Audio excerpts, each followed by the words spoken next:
ओम शांति। प्यारे प्यारे मीठे मीठे मेरे सभी ब्राह्मण भाई बहनों के लिए दिल से बहुत बहुत शुभकामनाएं और बहुत बहुत धन्यवाद। मैं तो यही सदा शुभकामना रखूँगा, मेरे भाई बहनें तीव्र पुरुषार्थी बनो, खूब पुरुषार्थ करो और बाबा को प्रत्यक्ष करो। आप सदा स्वस्थ रहो, मस्त रहो, खुश रहो। सदा के लिए मेरी ये शुभकामनाएं सबके लिए, क्योंकि आप सभी ने मुझे इतना प्यार दिया, इतना प्यार दिया। मैं तो सारा कल्प नहीं चुका कर सकता हूँ, रिटर्न नहीं कर सकता हूँ, दिल से कह रहा हूँ। लेकिन आपके मन में ज़रूर एक प्रश्न उठता होगा कि मैंने मधुबन क्यों छोड़ा, है ना। मधुबन में जिसको भारत का सबसे सर्वोत्तम तीर्थ भूमि कहा जाता है, वरदान भूमि, तपस्या भूमि, स्वयं परमपिता परमात्मा का कर्म भूमि, जहाँ आने के लिए लोग तरसते हैं, तो ऐसे सुंदर स्थान को छोड़कर मैं क्यों गया, है ना। आप सभी के मन में प्रश्न कोई भी सोचेगा। और देखिए, मैं मधुबन में ग्लोबल हॉस्पिटल में जहाँ रहता था, आप सभी तो देखे होंगे, बाबा ने मुझे राजकुमार की तरह रखा था। क्या कमी थी मेरी, गाड़ी मोटर, सुख सुविधा, और सबसे बड़ा डिपार्टमेंट। देश विदेश से कितने पेशेंट आके सभी कितनी दुआएं दे के जा रहे हैं, चारों तरफ सभी वाह वाह कर रहे हैं। और मधुबन से आए दिन हलवा, पूरी, गुलाब जामुन, मालपुआ, पुलाव, क्या नहीं, 56 प्रकार का भोग भी कम है। इतने वैरायटी बाबा ने खिलाया, नेशनल इंटरनेशनल सारे डिशेस, दुनिया में कोई खाया नहीं होगा। क्या नहीं खाया, क्या नहीं खिलाया बाबा ने, क्या पालना नहीं की। फिर भी मधुबन छोड़ दिया इतनी प्राप्ति होने के बाद। आए दिन मधुबन में, ज्ञान सरोवर में भट्टिका क्लास मिलना, ऑनलाइन सेवा सारी वर्ल्ड की करना, जहाँ जाओ कॉन्फ्रेंसेस में भिन्न भिन्न विंग्स के, वहाँ भी एज स्पीकर बुला रहे हैं, जो आते हैं इतनी महिमा कर रहे हैं, फिर भी छोड़ दिया। कमाल है ना प्रश्न मन में। दूसरी बात, मधुबन से कोई अगर छोड़ के चला जाता है, वो सभी की नज़र से गिर जाता है। सभी किस दृष्टि से देखते हैं। और एक बार कोई चला गया, उसको अगर यहाँ से निष्कासित कर दिया गया, वो किसी का काम का नहीं रहेगा। सारे ब्राह्मण परिवार के सभी सेंटर्स का दरवाज़ा बंद उसके लिए, दोबारा मधुबन आ नहीं सकता। सभी ब्राह्मण बच्चे उसको जो भी देखेंगे, जहाँ भी देखेंगे, छी छी थू थू करेंगे। क्या मुझे समझ नहीं है सब। फिर भी छोड़ दिया। क्यों छोड़ दिया भाई, क्यों छोड़ दिया। मधुबन निवासी बनने के लिए तो लोग तरसते हैं। 5-5 साल सेवाधारी के रूप में वेटिंग में रहते हैं, 7-7 साल, 8-8 साल। फिर भी मैं इतने साल तक, 30 साल से भी ज़्यादा मधुबन में रह के, इतने त्याग, तपस्या, इतनी मुरलियों का गहन अध्ययन, रात रात जागरण करके तपस्या करके, फिर भी छोड़ दिया। वाह, मैं कोई बुद्धू हूँ। देखिए, सिंपल एक बात है, एक गरीब बच्चा अगर उसको कोई साहूकार बाप मिल जाए, वो अडॉप्ट कर ले, किसी महल मिल जाए, जाएगा कि नहीं। कोई भी जाएगा।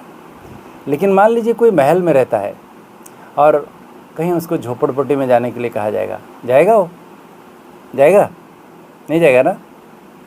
मुझे राजमहल मिला था, क्या कमी थी मेरी। आप थोड़ा गंभीरता से सोचिए। वहाँ से सब सुख सुविधा को लात मार के मैं एक झोपड़पट्टी में आया हूँ, जहाँ मुझे कुछ भी फैसिलिटी नहीं मिलेगी और सभी मुझे छी छी थू थू करेंगे, सारा दरवाज़ा मेरा बंद। फिर भी आया। सोचो तो सही, मुझे कुछ और प्राप्ति मिली होगी, और कोई बड़ी प्राप्ति मिली होगी, तब तो आया। मैं तो ये इतना कोई बुद्धू नहीं हूँ, पढ़ा लिखा हूँ, डॉक्टर हूँ, समझदार हूँ। ऐसे ही निर्णय ले लिया, ज़रूर कुछ प्राप्ति होगी ना। देखिए, जब राजा भर्तृहरि अपने राज्य छोड़ दिए थे, किस लिए छोड़े। कुछ प्राप्ति हुई ना, तब तो छोड़े थे ना। इतिहास तो सभी पढ़े हो। गौतम बुद्ध की बात ले लीजिए, जब राजमहल छोड़ के आए, महात्मा बन गए, धर्मात्मा बन गए, इसलिए तो छोड़े। तो सोचो मैं किस लिए छोड़ा, किस लिए छोड़ा। मैं जब लौकिक जीवन में परमानेंट जॉब करता था, गवर्नमेंट जॉब, जब मुझे बाबा का परिचय मिला और बाबा की लगन से मैं धक से सरकारी नौकरी छोड़ दिया। लोग नौकरी के लिए तरसते हैं, पैसा देते हैं, मैं तो सेक्रेटरीट में और डायरेक्टर ऑफ हेल्थ सर्विसेज में जाके क्लार्क्स लोगों को पैसा दे के, भाई मेरे को छोड़ो रे भाई, मेरे को जॉब से छुड़ाओ, उनको पैसा दे के जॉब छोड़ के आया। किस लिए आया था? मैंने भगवान को पहचाना, मुझे भगवत प्राप्ति जो सर्वोच्च प्राप्ति है वो ही, तब तो मैं आया ना। मेरे फ्रेंड्स, मेरे रिश्तेदार सभी मुझे कहते थे ये पूरा पागल हो गया है, एक सन्यासी बनने जा रहा है, कोई जंगल में जा रहा है। अरे भाई तो किसी सिटी में जा, नहीं तो विदेश जा, तो एक जंगल में जा रहा है, क्या करेगा उधर। 20 साल के बाद जब सभी आके मुझे देखते हैं, कहते हैं, मेरे डॉक्टर्स फ्रेंड कहते हैं, भाई हमारे लिए भी कोई पोस्ट है क्या इधर। मेरे सारे रिश्तेदार जो अपोज करते थे, आके एक बार मधुबन देखने के बाद बाबा के सहयोगी बन गए। लेकिन इतना तो बुद्धू नहीं हूँ मैं। मुझे क्या ऐसा मिला जो मैं मधुबन को तलाक देके मैं एक झोपड़पट्टी में आया हूँ। सोचो, अच्छी तरह से सोचो। मुझे इतने साल तपस्या करके, त्याग करके, अव्यक्त मूल्यों का इतना गहन अध्ययन करके, क्या मुझे बाबा को पहचानना नहीं आता है? मेरे ऊपर कोई जादू टूना कर देगा, किसी का प्रभाव में, बहकाव में मैं बह जाऊंगा ये वानप्रस्थ की उम्र में? सोचो, अच्छी तरह से सोचो।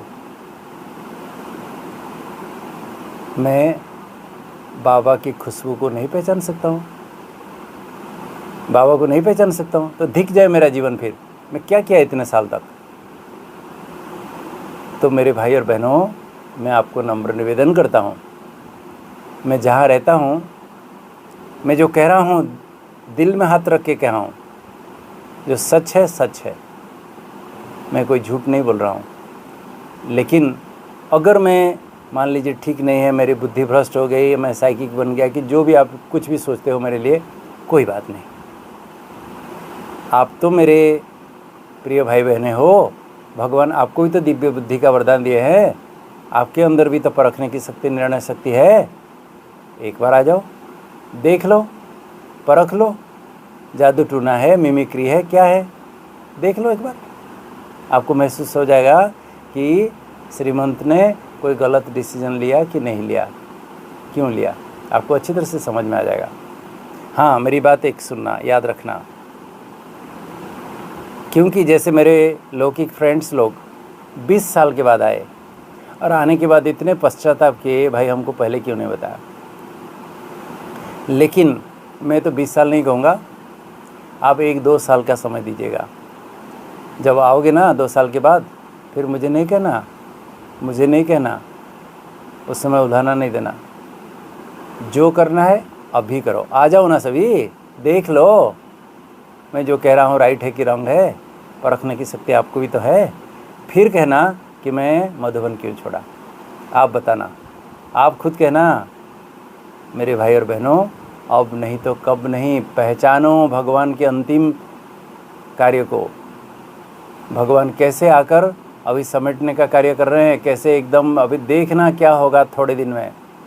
तो फिर नहीं कहना, फिर नहीं कहना। अभी तो मिल सकते हो भगवान से, बातें कर सकते हो, जो भी प्रश्न पूछना है पूछ सकते हो, परख लो, परख लो। अंतिम पेपर तो यही तो है, निर्णय शक्ति, परखने की शक्ति की। और भगवान को जो यथार्थ पहचानता है, बाबा कहते हैं उनको मैं राज्य भाग्य देता हूँ। अर्थात इसका मतलब सभी यथार्थ नहीं पहचानते। तो इसलिए मेरे भाई और बहनों, मेरा नम्र निवेदन है, मुझे तो आपके लिए बहुत ढेर सारी शुभकामनाएं हैं। तो आ जाओ जल्दी, परख लो, फिर बाद में मुझे नहीं कहना, ठीक है। आप सबके लिए बहुत बहुत शुभकामनाएं। ओम शांति, धन्यवाद।